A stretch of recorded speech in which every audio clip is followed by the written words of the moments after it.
Wilson, பிரதமர் வருகை, அவரோட பேச்சு என்ன செய்தியை சொல்லியிருக்கு? இல்லை, பிரதமர் வந்தது வந்து ஒரு அரசு முறை பயணம்.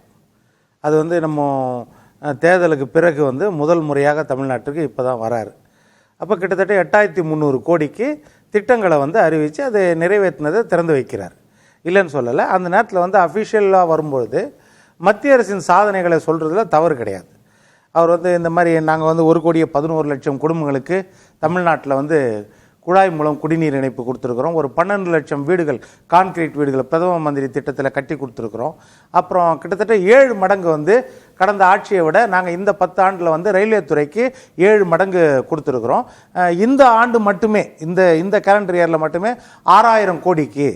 ஆனால் நம்ம மன்மோகன் சிங் ஆட்சி அப்போது ஆண்டுக்கு 900 கோடி மட்டும்தான் கொடுத்தாங்க ரயில்வேக்கு. அப்புறம் 3 மடங்கு இப்போ வந்து பட்ஜெட்டில் வந்து தமிழ்நாட்டுக்கு நிதி அதிகமாக ஒதுக்கிடுக்கோன்னு சொல்கிறாங்க. இப்போ இதில் ஒரு பெரிய டிராபேக் என்னென்னா, நீங்கள் சொன்ன மாதிரி பர்சன்டேஜ் வைஸாக சொல்லியிருக்கலாம். அதாவது பட்ஜெட் எவ்வளோ வருது, வரவு எவ்வளோ, அதில் எவ்வளோ பர்சன்டேஜ் தமிழ்நாட்டுக்கு நிதி ஒதுக்கிறோம், அதை தான் நம்ம சொல்லணும் கடந்த ஆட்சியில். இப்போ அவங்க சொல்லலை. அதனால் நாளைக்கு நம்ம நிதி அமைச்சர் தங்கம் தென்னரசு அதை வெளியிடலாம், இவருக்கு கொடுக்கலாம். தாராளமாக கொடுக்கலாம் இல்லையா? இப்போ அவங்கள நம்ம கேட்க வேண்டியதில்லை, நம்ம கையில் இருக்குது இல்லை. மத்திய அரசு கடந்த மன்மோகன் சிங் ஆட்சியிலையோ அதற்கு முன்னால் இருந்த ஆட்சியிலையோ எவ்வளோ சதவீதம் கொடுத்தாங்க? ஆண்டு அறிக்கை ஒவ்வொரு ஆண்டும் எவ்வளவு சதவீதம் தமிழ்நாட்டுக்கு மொத்த வருவாயில், மத்திய அரசின் வருவாயில் நிதி ஒதுக்கப்பட்டது, இந்த வருஷம் எவ்வளவு நிதி ஒதுக்கி இருக்குது. அப்போ அவங்க சொன்னதில் எந்த தவறு, அதை நம்ம வெளிப்படையாக சொல்லிடலாம் ஈஸியாக. ஒன்றும் பெரிய விஷயம் கிடையாது. நாளைக்கு அந்த அறிக்கையை நம்ம எதிர்பார்க்கலாம் தங்கம் தென்னரசு கிட்ட.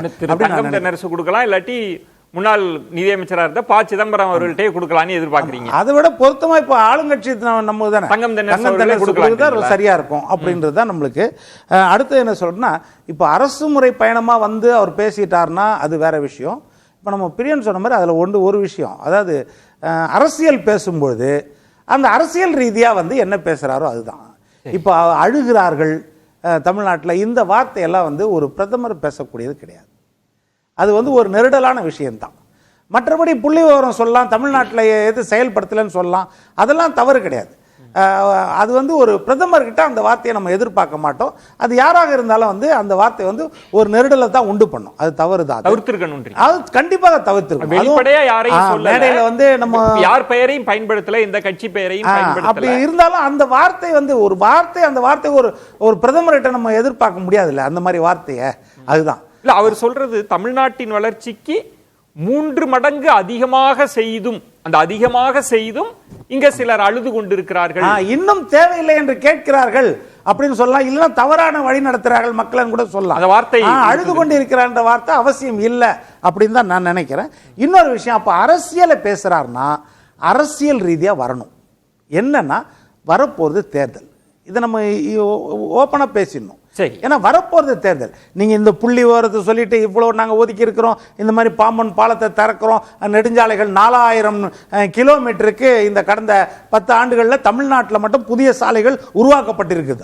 திரு வில்சன், இப்ப பொதுவா இங்க என்ன திமுக உள்ளிட்ட கூட்டணி கட்சிகள்லாம் சொல்லுவது, தமிழ்நாட்டை இவங்க புறக்கணிக்கிறாங்க, வஞ்சிக்கிறாங்க, இங்க அவங்க வெற்றி பெறலன்றதுக்காக பாரபட்சமா நடந்துக்கிறாங்கன்றதுக்கு எதிர்வினையா பார்க்கலையா? நான் இவ்வளவு தூரம் செஞ்சிருக்கிறேன், மருத்துவத்துல இவ்வளவு செஞ்சிருக்கிறோம், வீடுகள் அமைச்சிருக்கிறோம், குடிநீர் பண்ணிருக்கிறோம், அதுக்கான பதிலா நீங்க அதை எடுத்துக்கலையா? இதெல்லாம் வந்து புள்ளி வரும் மிக சரியான விஷயம் அவர் சொன்னது, அதை நான் மறுக்கவே இல்லை.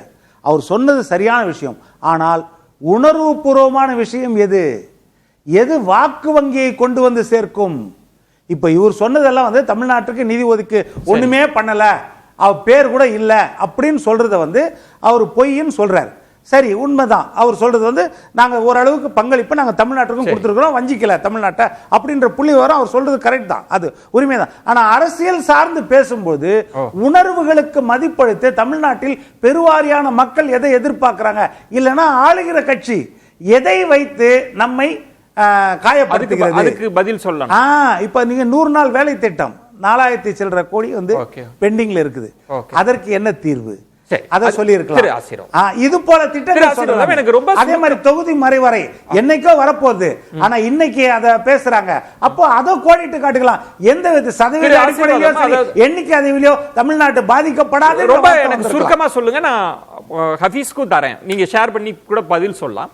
அதாவது என்ன இங்க கோர் இஷ்யூ இருக்கோ, பிரதான எதிர்பார்ப்பு இருக்கோ, அதை பத்தி பிரதமர் பேசல, அவர் வேறொரு இடத்துல இருந்து பேசுறாரு அப்படின்றாங்க. உணர்வுபூர்வமா ஒரு விஷயம் இருக்குன்னா கையெழுத்து மட்டும் போடுறாங்கன்றது அது பதிலா இருக்க முடியுமா? அதான் அவர் சொல்றார். அதை உணர்வுபூர்வமா அணுகுங்க அப்படின்றது. சுருக்கமா என்ன பதில் உங்கள்கிட்ட? ஓகே விஜயன், நம்ம நண்பர் மற்றும் சகோதரர் சயீத் ஹஃபீஸ் சொல்லும்போது நீட்டை பத்தி சொன்னார். ஒரு சிறிய தரவு, 2019 ஜூலை 29 அன்னைக்கு மக்களவையில நேஷனல் மெடிக்கல் கமிஷன் அதுக்குரிய சட்ட திருத்தம் கொண்டு வரப்படுகிறது. அவர் டாக்டர், அதனால அவருக்கு தெரியும். அந்த சட்ட திருத்தத்துல செக்ஷன் 14 தயவு செய்து எடுத்து படியுங்கள். அந்த செக்ஷன் 14 கீழ் அந்த நீட் இந்தியா முழுக்க ஒரு மாநிலம் ஒரு யூனியன் பிரதேசம் தவறாமல் எல்லா இடத்திலும் கொண்டு வரப்பட வேண்டும் என்பது அந்த சட்ட திருத்தம். அந்த சட்ட திருத்தத்தில் அது ஓட்டெடுப்பு நடக்கும் பொழுது அதற்கு ஃபேவராக 260 பேரும் எதிர்ப்பாக 48 பேரும் வாக்களித்தார்கள். திமுக என்ன பண்ணாங்க தெரியுமா? வெளிநடப்பு. ஏன் அந்த இடத்துல உள்ளுக்குள்ளார உட்கார்ந்து நீங்க 39 பேர் இருந்தீங்கல்ல சார், அப்ப எதிர்த்து கூட வாக்களிக்கவில்லை. திரு ஏ ராஜா மட்டும்தான் அதுல பேசிட்டு அவரும் வெளிநடப்பு செய்தார். உங்களுடைய எதிர்ப்பை அன்னைக்கு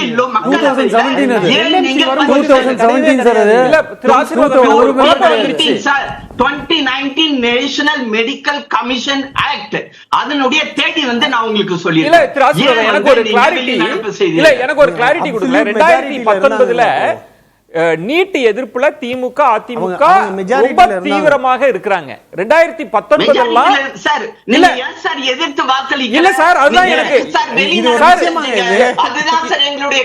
ஆசீர்வாதம். எனக்கு அந்த இடத்துல ஒரு குழப்பம் வந்து போச்சு. 2019 அதி தீவிர எதிர்ப்புல இருக்கு தமிழ்நாடு. திமுக அதிமுக போன்ற கட்சிகள்லாம் இருக்கிறப்ப நீங்க சொல்றது எனக்கு ரொம்ப ஆச்சரியமா இருக்கு. நான் செக் பண்ணணும்னு நினைக்கிறேன். திரு ஆசீர்வாதம், நீங்க சொன்னீங்கன்னா நான் செக் பண்ணிக்கிறேன். தயவு செய்து செக் பண்ணுங்க. இல்ல அது என்ன தெரியுமா, கமிஷனுடைய எதிர்த்து வால இவர்கள் சொல்லிருக்காங்க. பதில் சொல்லுங்க. அதுதான் என்னோட கேள்வி. ஒரே ஒரு விஷயம், வெளி நடப்பு செய்தார்கள். 2019 மறைமுகமா ஆதரிச்சீங்களா நீட்ன்ற? 2019ல தனி மெஜாரிட்டியாக பாரதிய ஜனதா கட்சி இருக்குது. அப்ப திமுக உறுப்பினர்கள் எதிர்த்து வாக்களித்தாலும் அது சட்டமாக போகுது. ஜனநாயகத்துல உச்சபட்ச சார் என் நேரம் சார் பேசிடுறேன் சார். ஜனநாயகத்துல உச்சபட்ச எதிர்ப்புன்றது வெளிநடப்பு செஞ்சு அது இது இங்க ஜனநாயகமே இல்லைன்னு காட்டக்கூடிய அந்த வெளிநடப்பு தான். இப்ப எந்த இடத்துல எதிர்த்து வாக்களிக்கிறது? அதிமுகவுக்கு அப்ப என்ன சொன்னீங்கன்னா வெளிநடப்பே மறைமுக ஆதரவு இல்ல. எந்த இடத்துல தெரியுமா? அந்த வாக்குகள் வாக்களித்தால், அந்த வாக்குகள் வாக்களித்திருந்தால் அந்த சட்டம் நிறைவேறாமல் இருக்கும்ன்ற பட்சத்துல வெளிநடப்பு பண்றதும், அந்த நேரத்தில் வெளிநடப்பு பண்றீங்க. எதிர்த்து பேசிட்டு ராஜா எதிர்த்து பேசிட்டு தானே வெளிநடப்பு பண்றாரு. வெளிநடப்புன்றது எதிர்த்து பார்லிமெண்ட்ல ஆன் ரெக்கார்ட் பதிவு செஞ்சுட்டு தானே வெளில போறாங்க. இல்ல அதுதான் வர. அப்ப நம்ம ஹபீஸ் நான் கேக்குறேன், முந்தானேத்து வக்ஃப் சட்டத்தோட மசோதா வந்துச்சு. உங்களுக்கு தெரியும், எங்களுக்கு அங்க அறுதி பெரும்பான்மை இருக்குது. அறுதி பெரும்பான்மை இல்ல அங்க. ஏன் சார் உட்கார்ந்து ஓட்டு போட்டீங்க? உங்களுக்கு தெரியும். இது லாஜிக் இல்லாமலாம் பேசினா என்னங்க? நீங்க என்ன எங்களுடைய நிலைப்பாடு அவர் என்ன கேக்குறாரு? எனக்கு ஒண்ணு புரியல. டைம் வேஸ்ட் ஆகும். திரு ஆசீர்வாதம் முட்டாள்தனமா பேசினா டைம் வேஸ்ட் ஆகும். இல்ல இது வாதமான வார்த்தை. இது வாதமா? இது கடுமையான வார்த்தைகளை தவிர்க்கலாம் ப்ளீஸ். இல்ல திரு ஆசீர்வாதம், நீங்க அவர் முடிவு பண்ணுவாரு. இல்ல உங்களுக்கு ஏதாவது மறைமுகமா அவங்க நீட்ட சப்போர்ட் பண்றோம்னு தீர்மானம் நிறைவேற்றி இருக்கிறாங்க, ஆளுநருக்கு அனுப்புறாங்க, குடியரசுத் தலைவர் எங்க சார் இத வச்சுட்டு அவங்க மறைமுகமா ஆதரிக்கிறாங்கன்னு சொல்ல முடியுமா? அவங்க நேரடியாக தானே உங்கள்கிட்ட கேக்குறாங்க நீட் வேண்டான்னு. இல்ல அதுக்கு கம்பேரிசன் வக்ஃப் போர்ட்ல நாடகம் விஜயன் நாடகம் மிகப்பெரிய டிராமா இவங்க நடத்தி. சரி சார் அதுக்காக தான் நான் சொல்றேன். உங்களுக்கு தெரியும் வக்ஃப் மசோதா கண்டிப்பாக நாங்கள் நிறைவேற்ற வேண்டும். அப்படியே வெளிநடப்பு செய்யல. உங்களுக்கு தான் தெரியுமில்ல, நாங்க தான் ஜெயிச்சிருவோம் அப்படின்னு அங்க உட்கார்ந்து எதிர்த்து ஓட்டு போட்டீங்க, ராஜ்யசபால எதிர்த்து ஓட்டு போட்டீங்க. ஆனா அதே சமயம் ஒரு பிரேக் எடுத்துட்டு பேசலாம். ஒரு இடைவேளை.